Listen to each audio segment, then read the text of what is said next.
It's so good. Like, tasting this, I would never imagine that it would need anything different. It's perfect. Super fudgy. It stays together.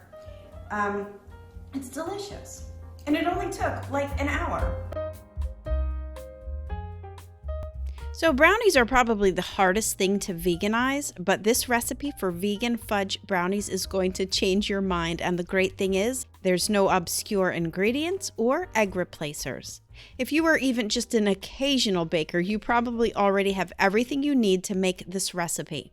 So first, you will need vegan butter and molasses, and I've already brought that up to a boil.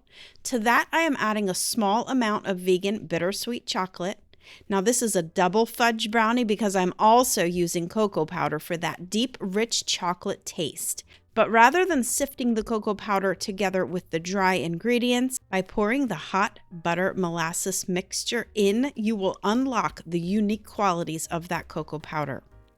Next goes the coffee, and I know some people are opposed to using coffee in their recipes, but did you know that coffee brings out the very best in chocolate, and you won't taste the coffee, I promise. Now for the sugar and then the vanilla extract. And last, you're going to sift the flour, baking powder, and salt directly in. Just be careful not to overmix the brownie batter though, or you'll develop it too much and lose that fudgy texture.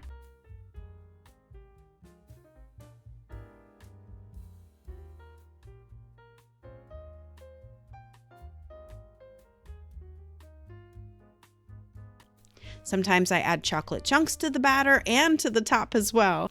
I'll bake it in a sheet pan for the best grab-and-go little snacks, but this recipe also bakes perfectly into cake layers like I did here for my raspberry dream cake or peanut butter fudge brownie cake, individual little brownie snacks like my Snickers brownies, and as well as the base for my cheesecakes too. Whatever you want to do with your brownies, as you can see, this base recipe is perfect and you won't go wrong. It's perfect. Super fudgy. It stays together. It's delicious. And it only took like an hour. All right, everybody, thanks again for watching. And until next time, happy vegan baking. Bye for now.